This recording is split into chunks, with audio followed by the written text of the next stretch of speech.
Good afternoon, everybody, or good morning, or good evening, depending on where you are in the world. My name is Nick Lane. I'm the Chief Insight Analyst for Mobilesquared. I am your moderator and your host for this afternoon's webinar. Right, okay, so structure for today is we've got a webinar. It's based on the report, which is looking at mobile operators and A2P SMS, tracking the evolution in fraud. This was the report that we did in conjunction with the MEF and sponsored very kindly by Tata and Anam. It came out in July, and we have had a couple of webinars around the data. So our view today is actually something a bit more forward-looking discussion based on what's in the report, but it's also combining some of our findings from our research, which has come out since the report was published. With me, I'm delighted I've got three experts, so I'll let them introduce themselves one at a time. So James, shall we start with you? Thank you very much, Nick. A real pleasure to be here. It's nice to be on the speaker end of things for once, rather than the moderating side of things, although that normal service will resume very, very soon next week. Anyway, thank you, and it's great to be here. My name is James Williams, Director of Programs with MEF, and I manage really a lot of the messaging side of things here at MEF, as well as the mobile payments. And I've been in messaging myself for a number of years. I have a little bit of an idea about SMS. And I've had the pleasure in the past, as well in previous lives, of doing some work with Anam Technologies and indeed Tata Communications. So I'm very familiar with the companies here today, and thank you for having me. Beautiful segue. So Ankur, do you want to introduce yourself? Yeah, hey everyone, greetings of the day. My name is Ankur Jain. I'm part of Tata Communication and responsible for leading their messaging and CPaaS, cloud communication and API strategy.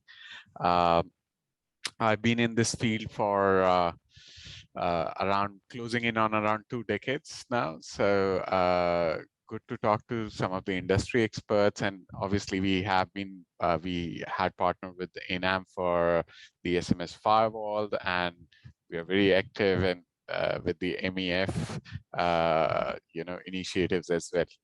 Thank you for inviting me. Thanks. Thanks for being here. And John, over to you. Hi, so John Murtagh here from Anam Technologies. I'm the CTO of Anam. I've been with it since the start, and I've been involved in SMS even at the very, very early days back in the early 90s. It's technology that I love, and that's the reason I'm still here with it. It's still growing. It's still generating huge interest, especially for businesses and mobile engagement. Delight to work with you, Nick, and Tata on the fraud report. I'm really looking forward to discussing the contents and the implications for the overall ecosystem today. And thank you, James, as well for facilitating it. Okay. Cool, thanks all round. Thanks, gents. Okay, so firstly, to everyone here who's attending, thank you very much for your time. We've got about an hour. Whether we use the whole hour or not, we will see. But the plan really is, I've got a few slides I'm just going to run through just to kind of update in terms of our view of where we think and where we see the A2P SMS marketplace and implications for that moving forward over the forecast period. We'll then start to integrate some of the survey findings as part of a discussion with our esteemed panelists here. And we will also try and we'll also try and make sure that there's time at the end for Q&As.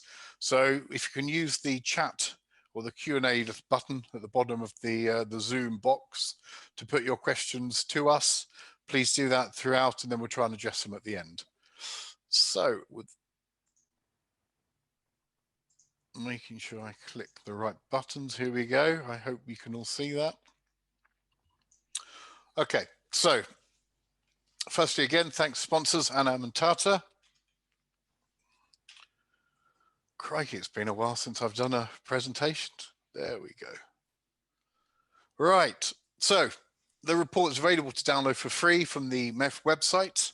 I'm sure a link will be shared with you on the chat stream on the Zoom box. So, okay, since this was published, we've released our global A2P SMS data book report, and the key theme here, which I think you might have got by now, is that we see A2P SMS as an industry in reset mode. So why do we see that? Firstly, let's go straight to the point, looking at the impact that forecasts have. Prior to COVID, we were projecting steady growth in A2P SMS, as you can see, CAGR up to about 2023 of around 5%, peaking in terms of spend by 2023, then kind of plateauing and starting to decline. As you can see, based on our research, and we've taken about 10, 11 months to complete our research, so we've been incredibly thorough. We've spoken to so many companies, so thank you for everyone who took part.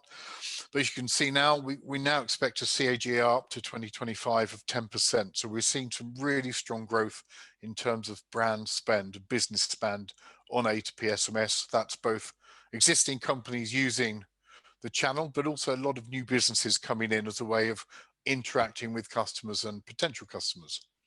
So in terms of the market itself, as you can see, as of 2020, we believe it's just under 20 billion in terms of spend at 19.7 billion. This year, we expect the market to be worth 23 billion, and it's going to go up to about 31.3 billion by 2025.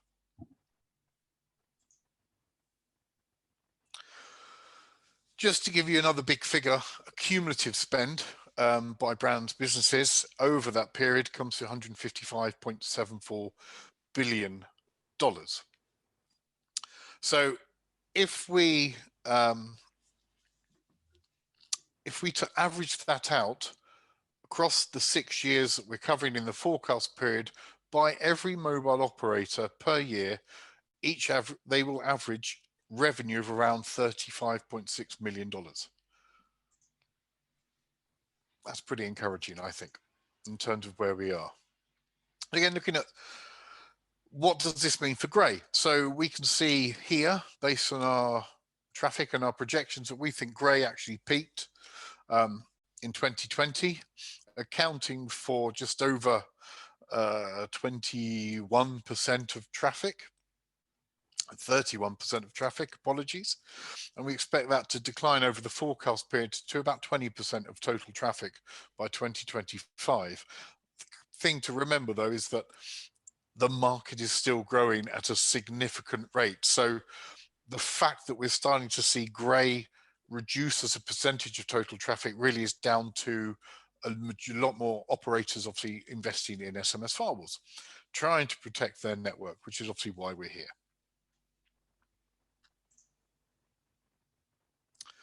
Where we are in terms of forecasts with SMS firewalls, we believe at the end of 2020, there are 425 deployed globally. Of total MNOs, that accounts for about 58 to 60%.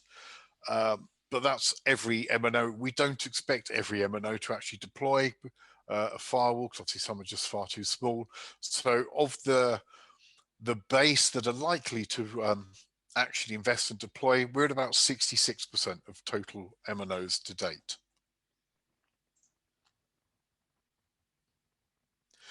One thing that we always do, and I think lots of people have started doing this as well, is try to understand what are the impact of Grey revenues or Grey route traffic on overall revenues. And one thing that we always do, and we quite enjoy doing it because it's quite interesting, is look at the actual potential for the marketplace in terms of if all Grey route traffic was to be converted into billable white route traffic.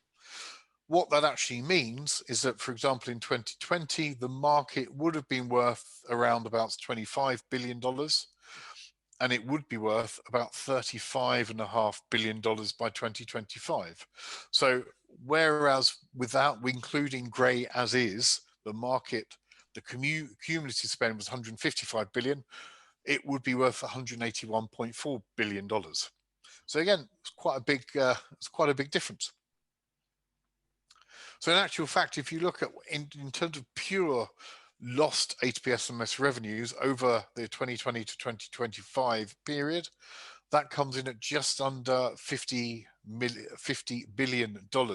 And again, putting that into some kind of context, that's the average, that's averages out per year per operator, losing around $11 million to the grey market. So, you know, you can see here the impact that this is already having, continues to have, and is expected to continue to have as we move forward.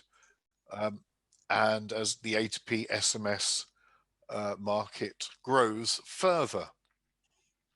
So panelists, that's my little bit done. So let's come over to you now.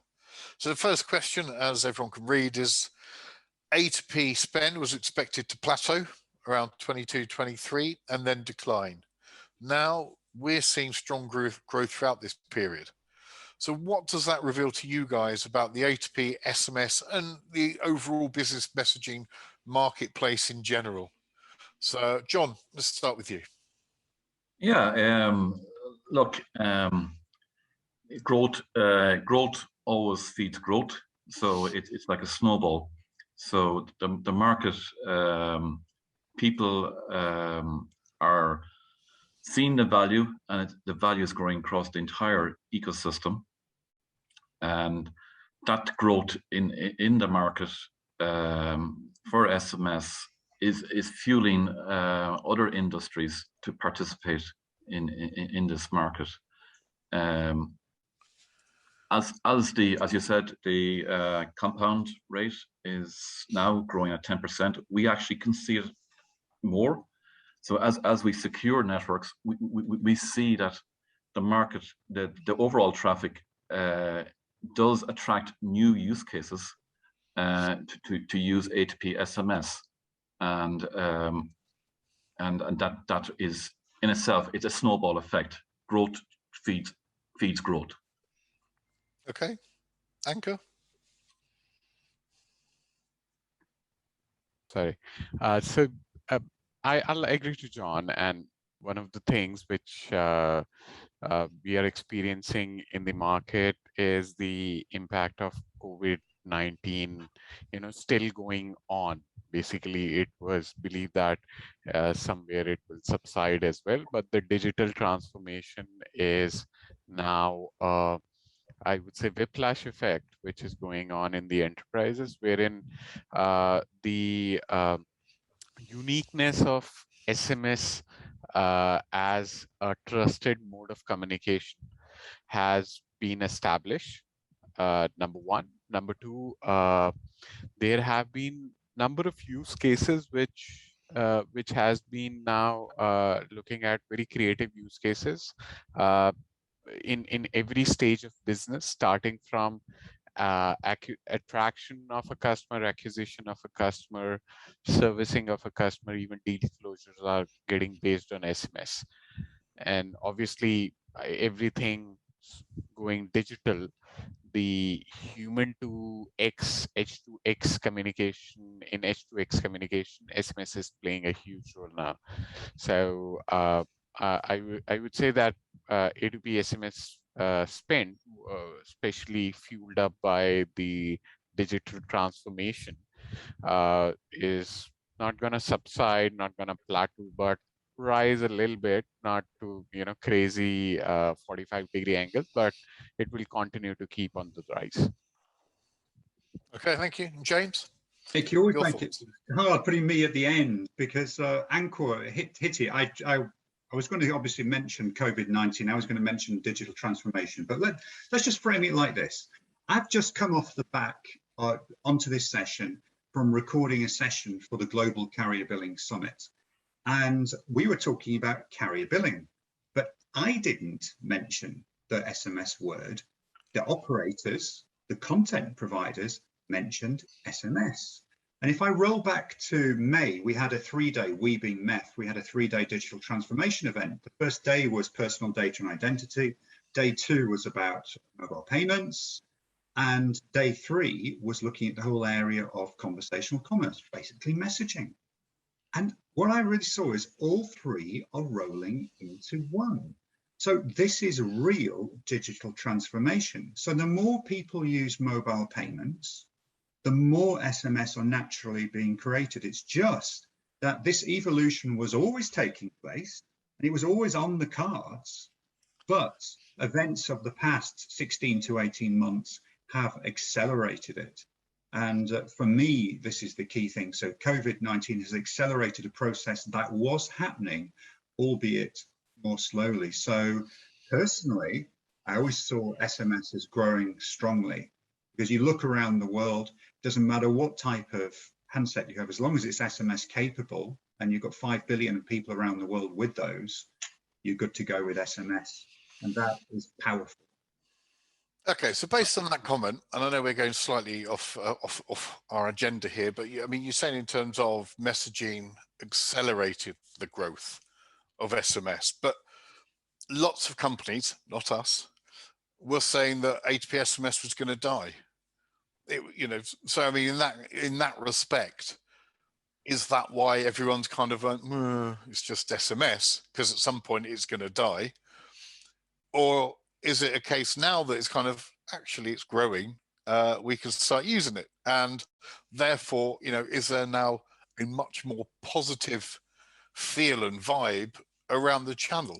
Because I guess at some point it's always going to be replaced by RCS, by Line, by Viber, by WeChat, by WhatsApp.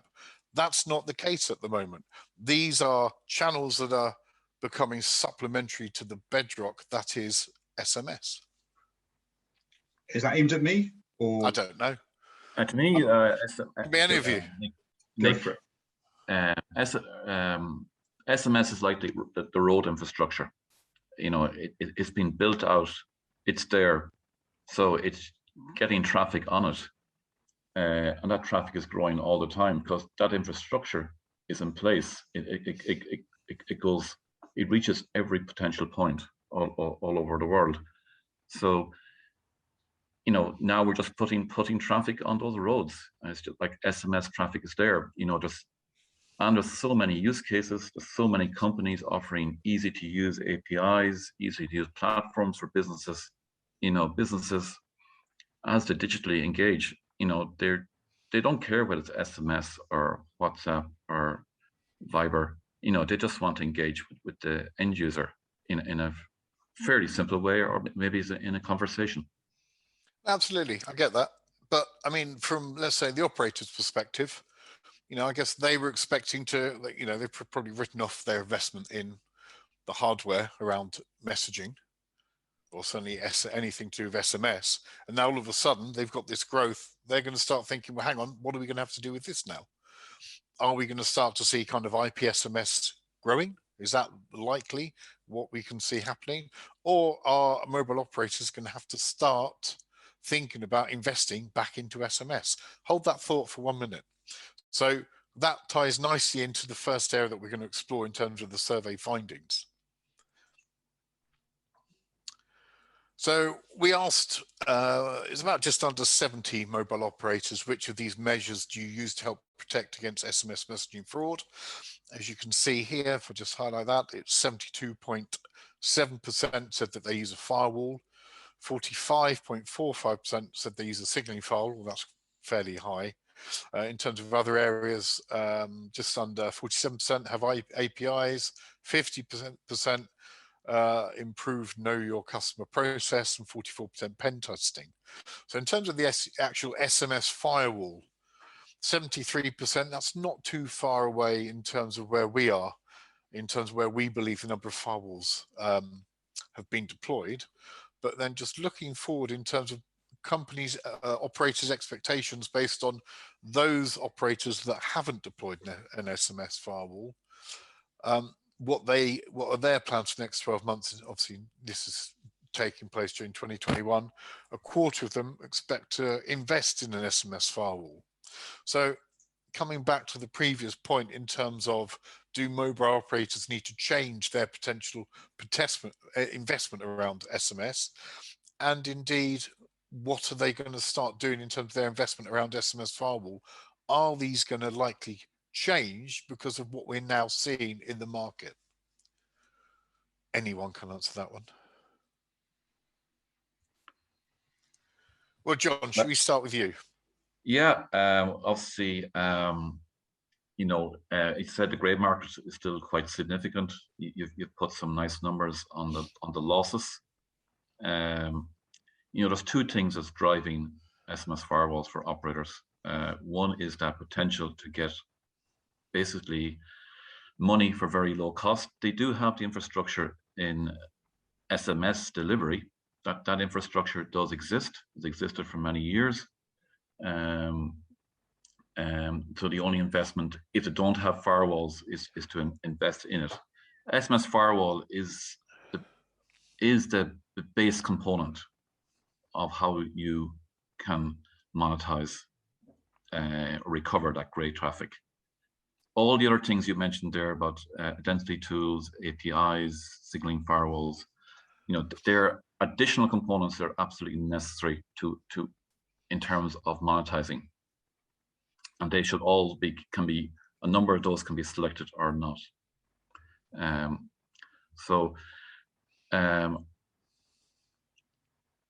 Its operators can invest, and they will invest. It does allow them to recover that grey traffic, or some of them might not have. You've given average numbers. For some operators, the grey traffic could be 80%. So there's huge potential business there. I want to come back to my other original point. The other reason is the amount of fraud that's happening on SMS is also probably growing at a much quicker rate than the A2P SMS is. So when you say much quicker rate, what can you give us a kind of figure? It's hard to put figures on it, but the amount of fraud in terms of, obviously we had the flu bots, we have a huge amount of phishing, certainly in my own country, at my own personal level, the level of it has hugely increased in the last while. And that's becoming more and more damaging to the operators as well as to that SMS channel. So operators need to protect the channel that is really valued by enterprise businesses, and they also need to do it to protect their own customers against these very damaging fraud scenarios. Okay, thank you. Right, let's move on. James, Ankur, you're next. So in terms of updating solutions, so again, we asked the operators, when did you last update your messaging fraud detection solution? So just under a third said their solution is updated constantly. About 38% said it's 12 months ago, and then 30% were pretty much saying they don't know, or it's never been updated. So given how fast the market moves now in terms of the world of A2P SMS and fraud, and John, given what you've just said, that fraud is probably growing faster than kind of overall traffic growth, in theory then 2/3 of mobile operators do not have sufficient protection to detect the traffic that's now traversing their network. I mean, is that a fair comment, do you think? Is that something that we can say, or is it just kind of me scaremongering? So Ankur, what are you kind of seeing from the market and from your customers? So I'll split it into two parts, actually. One is the firewall solution not updated, and secondly, as John was saying as well, the frauds are becoming more and more intelligently driven as well. Okay, automatically and intelligently driven as well. So is there kind of a data analytics or something which is adding a layer over and above the firewall as well? I have seen some of our customers who are having a traditional firewall. They are doing their own set of data analytics and stuff like that. So yes, the market is currently under exposure of being hit by a fraud, as you said, 1/3 of the market. But in case they are already investing, number one, in people, secondly, building a data layer around their SMS firewall, that might help in some of the cases. But yes, they need to be ready for the new age frauds, as we say. Okay. James, what are you seeing and what are you hearing from MEF members? Okay, so hearing from MEF members, a great example is another MEF event. We had our cybersecurity event a few months ago, and there was a session talking about exactly this. And what came up was that actually you have some serious hacking knowledge and cybersecurity, let's say bad actors looking to make some quick money, sophisticated players we're talking here, have moved into this whole area of smishing and wanting to make a fast buck, because they've actually found, rather than trying to hack the government or the defense department or something like that, they can actually make more money faster from getting involved in this whole SMS sphere. So the bad actors involved, it's not just your hobbyist with some form of sim farm in their garage doing something or other. It has moved on a real clip at a real heavy rate. So we've got a different type of player in on the fraud level now, and particularly very dangerous, as we're all seeing. So you just look at the UK SMS Sender ID registry program managed by MEF.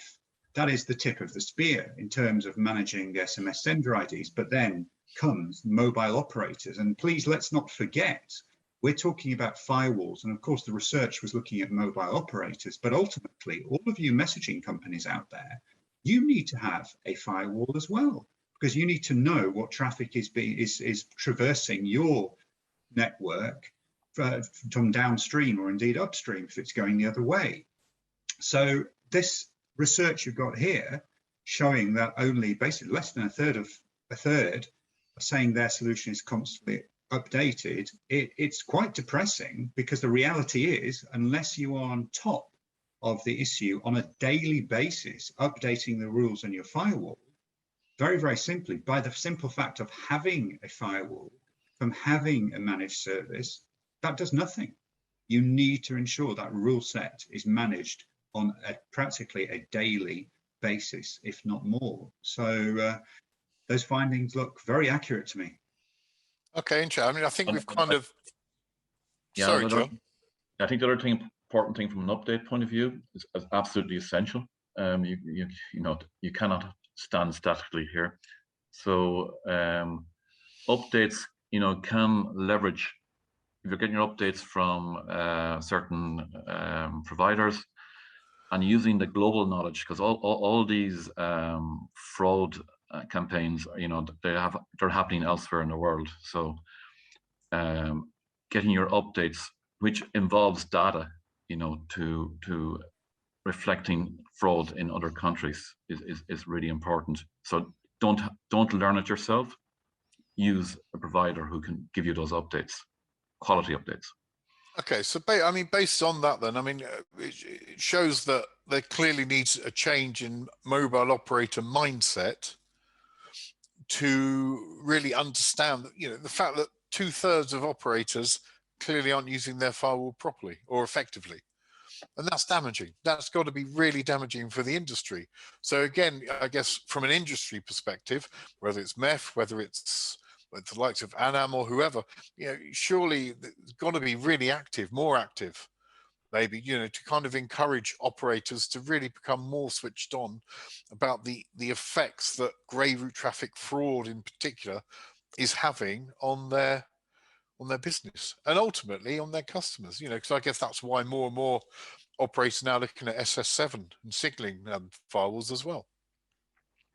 Maybe slightly different topic. Yeah, I think the fraud management involves many different tools. So it has to use signaling firewalls. Ankur mentioned analytics there. We noted it wasn't included in the survey. But we in Anam believe that analytical tools are a massive assistance in tackling this issue.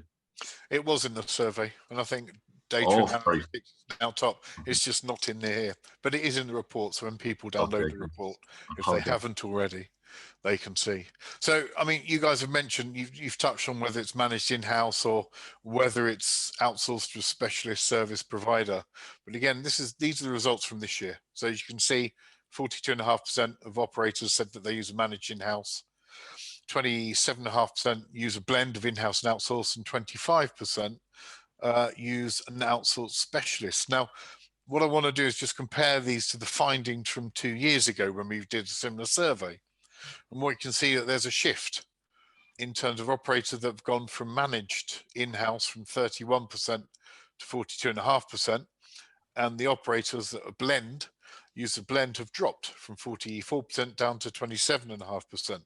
So what is that telling us? What do you think these indications represent? Is it that operators have started to change their strategy? You know, they want to start to bring more control to A2P SMS in-house.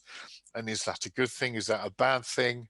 And, you know, is this the start of a trend, or is this just a kind of anomaly over the last couple of years, and everything will go back to normal in terms of more companies who want to use a blend of outsourced and more outsourced specialists?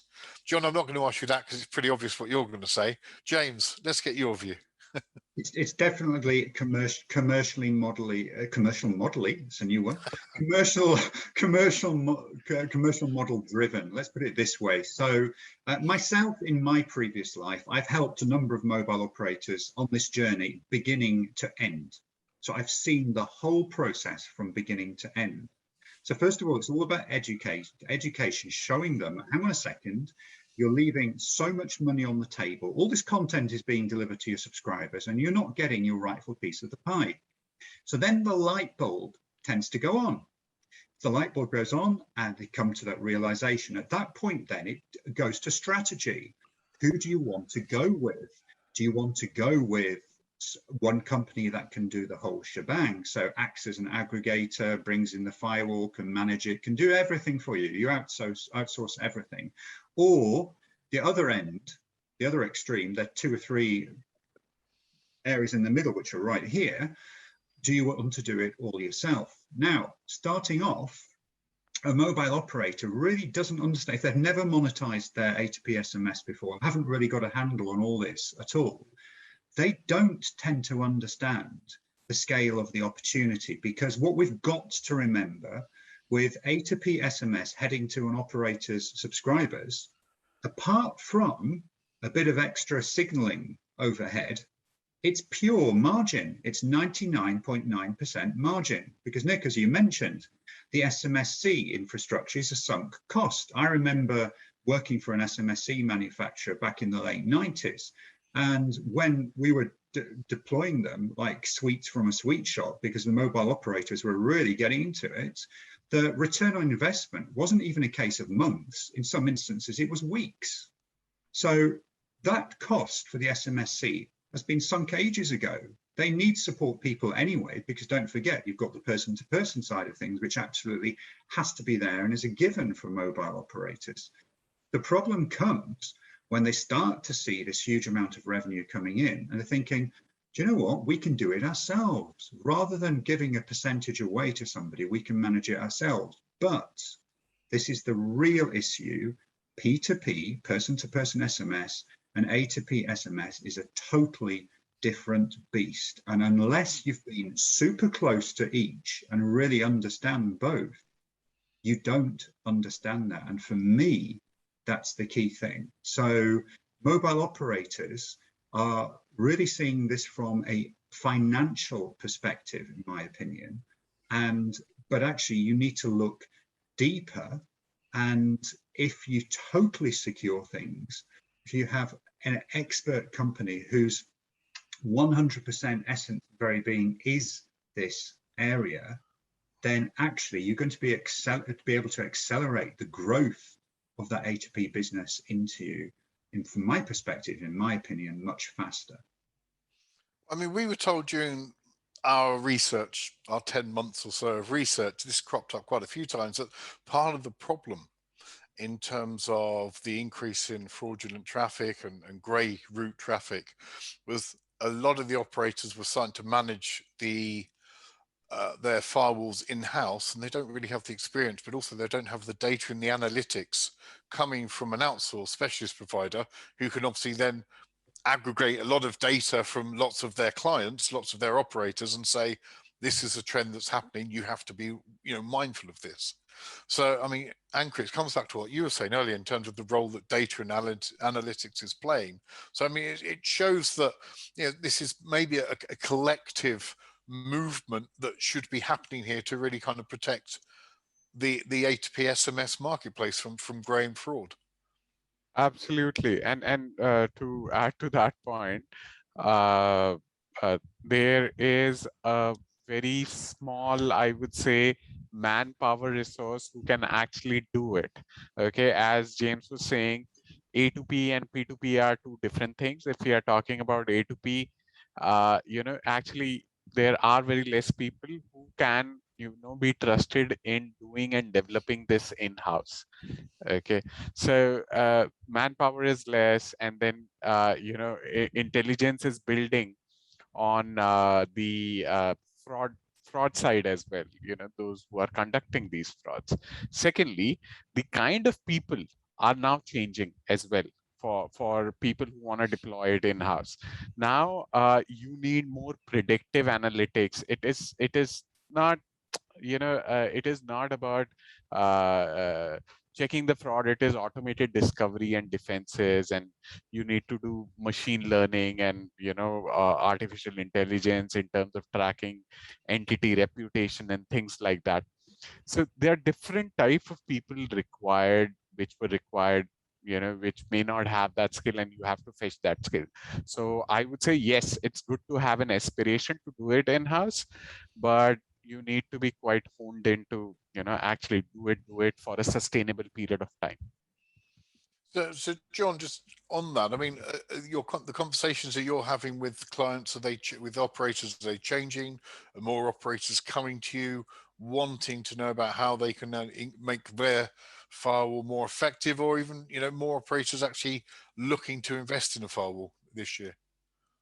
Well, I'll say, a firewall, it's just take the base firewall component. It's a piece of network equipment.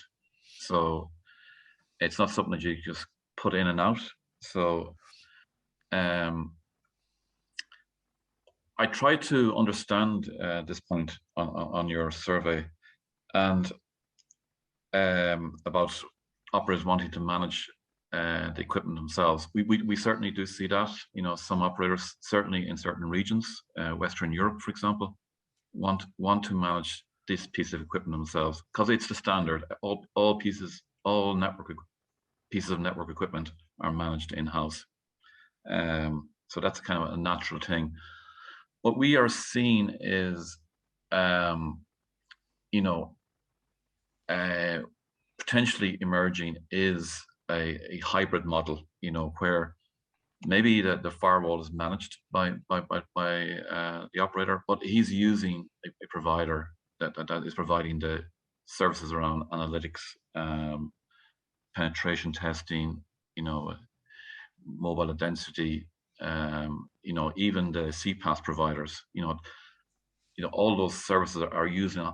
It's a kind of whole ecosystem of providers trying to monetize or secure the network for the operator. So this hybrid model, John, would you say it's different then from what kind of we've seen in terms of this blended in-house and outsource? Is it kind of more encompassing of other areas? I think what's happening, Nick, if you look at it, really coming back 3 or 4 years ago, this idea of monetizing A2P SMS in a serious way was pretty new. So, the market was educating itself then, and was natural to outsource things for operators. So I think as the market matured, and the operators certainly understand the business a lot better, so that they are looking to bring more things potentially in-house, and that could be the driving factor here. Yeah. Okay. Thank you. Right, we've got a couple more questions I have. to our panelists. We've had a few questions come in already, but don't forget to use the Q&A feature to get your questions in, and we will have time to answer them. So get typing. Okay, so looking at top fraud types in terms of what are the top 3 as identified by mobile operators. The 2 standout ones are obviously in terms of grey routes and SIM swap, and also there's the MAP global title faking. That was what was affecting A2P SMS monetization in 2020. And again, just to wrap that up in terms of what fraud types believe were most putting their network most at risk this year. And again, it's still dominated by grey routes, but SIM farms have emerged, and it's still SIM swap fraud. So the obvious then question, panelists, is have you identified changes in fraud types in 2021? Are things as expected? Are there any other trends that you can share with our audience that would obviously be very fresh content for them and big news? Do you want me to go first, Nick? Okay. Yeah, certainly. I think the survey was done maybe 9 months ago. So from Anam perspective and our customers, I think the really one that's emerged in this year is the flu bot and the phishing. The level of it, that certainly has emerged as a fraud type that's happened. So there's a difference. I think if the survey is taken out, it might be slightly different in terms of results. So operators, so 30% of operators said that phishing impacted their monetization in 2020 in terms of the impact it might have on their risk to a network. That dropped for 2021. So clearly there has been a shift then in terms of activity.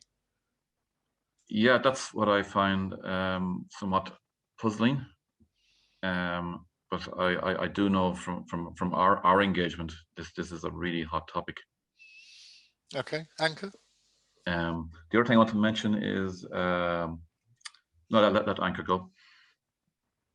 No, I'm in agreement. Flubot and smishing is the things which we have and are seeing on the rise as well for those who haven't deployed it. Yeah, the gray routes, which already the report says that the gray route has been the problem, is the problem, and you know, that is the major issue as well. Somehow we some of our customers, we are seeing GT spoofings and all those things as well coming up as one of the major concerns. But that basic, but suddenly it has become on rise on SMS side, sorry, SS7 side. Yeah. Okay. The other thing we've seen emerging, certainly on the A2P side, is the emergence of flash calls, where it is also affecting the A2P monetization. That's there's constantly new things happening, even on the grey market. Have you read the question that someone sent in, John? I haven't. Just happens question, to be about flash calls. Yeah. The question was, could you please comment on how flash calls solutions are affecting the SMS A2P market? Any stats to share? John?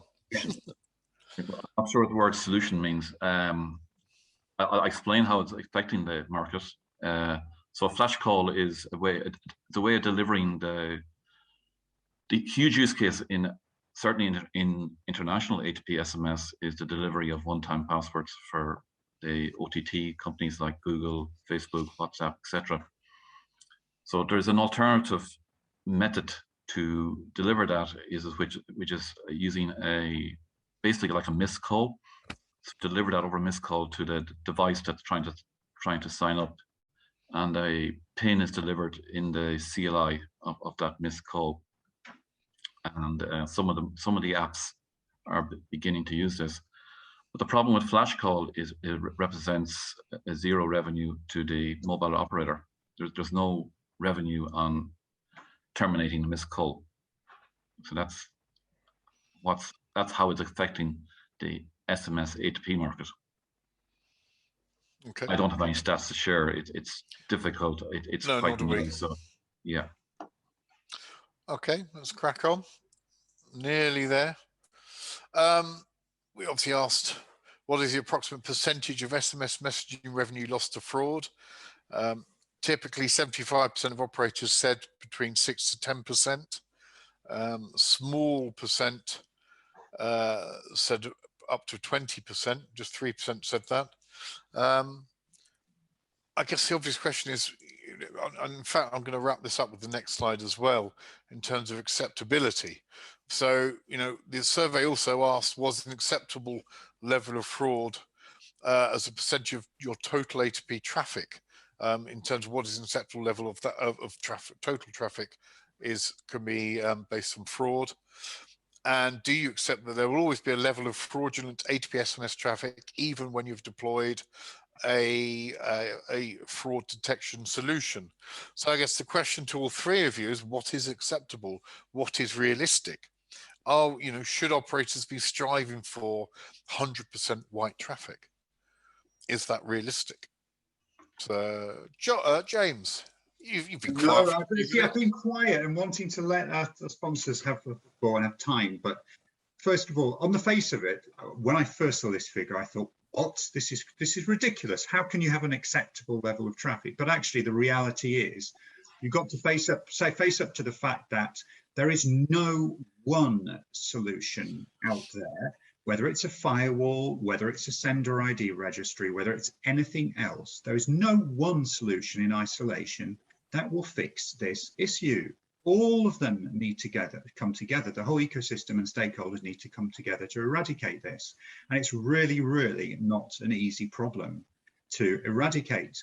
And earlier on, you were talking about the SMS phishing, the smishing side of things. And I have to admit, managing the fraud and revenue assurance group within MEF, smishing really is the topic du jour. People really talk about that an awful lot. So that really, really is a massive issue, as are SIM farms, certainly from what the members are saying within MEF. But I think to realistically expect this figure here to be 0 and 100% of traffic successfully monetized is unrealistic, because the bad actors are supremely good at what they do. That we, on the other hand, have supremely good companies like Anam Technologies and other MEF members and other companies around the world who are extremely good on the other side of things.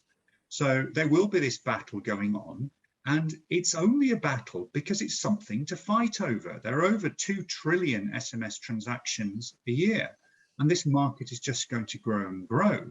And if this market wasn't interesting, you wouldn't have this level of attractiveness for bad actors at all. So 5.1%, I must admit, upon initial reading, I find it personally suboptimal and rather disappointing that mobile operators are prepared to settle for that.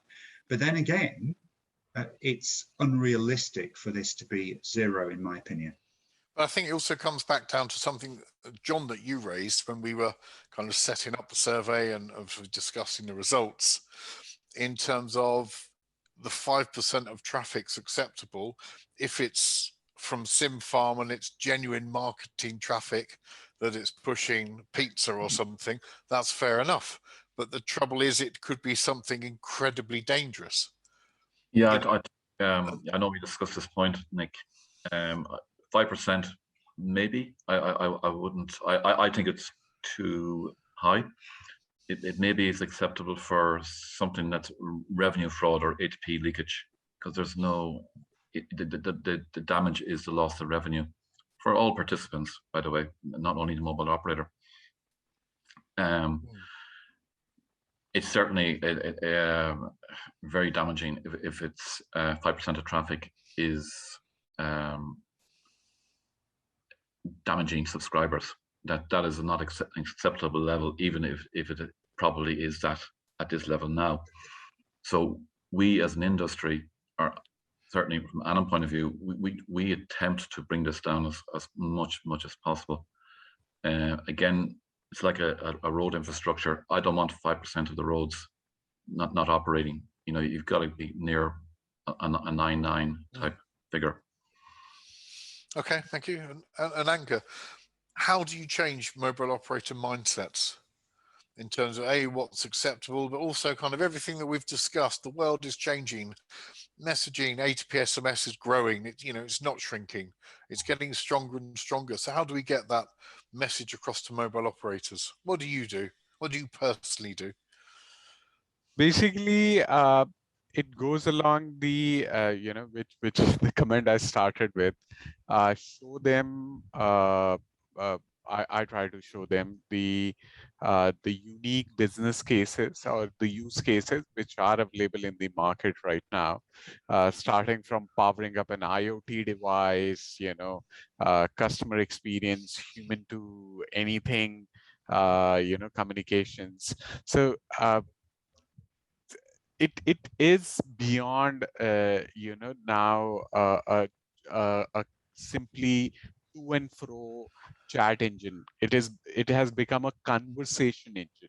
And you were talking about earlier WhatsApp and other messaging applications. I would say the omni-channel communication, which is a buzzword nowadays, is actually where the telcos have to focus. SMS is a very critical piece in that because of its ubiquity and deliverance without dependence on internet. Okay, especially when we see the scenarios nowadays where you have to deliver the same level of information in the remote areas and the same level of information in the urban areas as well. So that said, there are still, I'll give you an example. We are working with some of the MNOs who have been tasked to run a campaign, a COVID campaign in their country. Now, portion of that campaign, yes, is riding on internet-based messaging apps, but majority of the trust still lies in SMS as the channel. So it's not. It depends on the use case, and there are infinite number of use cases, and they are growing day by day, actually. Okay, thank you. I think, let's have a look at what questions we have. So one for you, James, I think, one for you, Ankur, as well. So how do you see the knock-on effects of A2P SMS within the growing CPaaS segment? Is the tail wagging the dog? Is A2P being the catalyst for the CPaaS segment? I would kind of agree to it. Okay, my theory of agreement is A2P is catalyst for CPaaS segment because A2P is the first and the easiest channel to be programmed. Okay, so and easy to integrate, unlike voice where there are too many regulations which you have to figure out before you create a bespoke workflow. SMS as a channel is pretty much easy to use, easy to integrate. It leads to augmentation rather than replacement in many of the cases. So yes, messaging, A2P, both are basically catalyst for CPaaS segment. Yes. So at least, yeah. Sorry. You do. Okay, so for me, I agree as well, because at the end of the day, it's all about perception and I suppose marketing spin and brand. And if you look at SMS, the first SMS was officially sent December the 3rd, 1992 here in the UK, and almost 30 years on, here we are. And all of us here, or certainly as panelists, have talked to people over the years who told us of SMS's imminent demise, rather rapid demise. That's been proven totally untrue. And SMS will, as you're seeing, Nick, from your Mobilesquared figures, still remain strong for a number of years to come by the looks of it, which is absolutely excellent. At the end of the day, though, SMS is a bit grey, it's a bit flat. It hasn't got the colour, it's not sexy or anything like that, but it is an absolute killer app, and its longevity shows us this. But if you peel back the valuations of the largest messaging companies in the world, Twilio, $60 billion, Cinch, $11–12 billion, and then Root Mobile, $1 billion, a number of others above $1 billion, and then there are several who are under the watermark yet to IPO who are going to be in the multiple billions. What has driven those valuations? Guess what? It's SMS at the end of the day. When you really drill into it, SMS is doing that. And if you bring it back to the mobile operator game, we're talking about firewall side of things, the inbound traffic, the monetization thereof. But for me, the one thing that I always stress is if you take any industry in the world, the one thing that mobile network operators have more than any other industry is the uniqueness of how strong every single mobile operator's brand is. Every single person out on the streets here in the UK, 100% of people, you talk Vodafone, EE, Telefonica, O2, whatever you want to frame the name as, they will all have at least heard of one of them. The same cannot be said of other industries. So there's a huge, huge opportunity here for mobile operators as well to get into CPaaS with their enterprise clients. So what I'm seeing is a trend where there's a real big package going on, and not only just the firewall, the inbound monetization, but at the same time helping mobile operators to monetize that side of engagement for their own enterprise clients. And the opportunity at the end of the day is vast. True. And I think the other thing to look at is less than 2.5% of all businesses, registered businesses, use A2P SMS. So, you know, you've got the majority of businesses untapped. So you've got that potential organic growth that can happen straight away. Then again, we're starting to look at CPaaS. We'll have I think we'll have our CPaaS forecast out by the end of the year.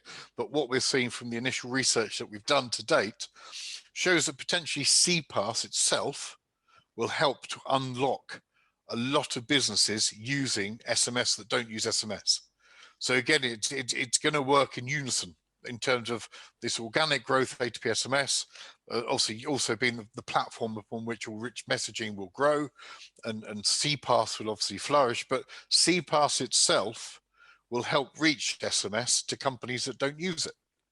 So, you know, it's a win-win situation. And I was going to wrap up there, but we've got one question that's just come in.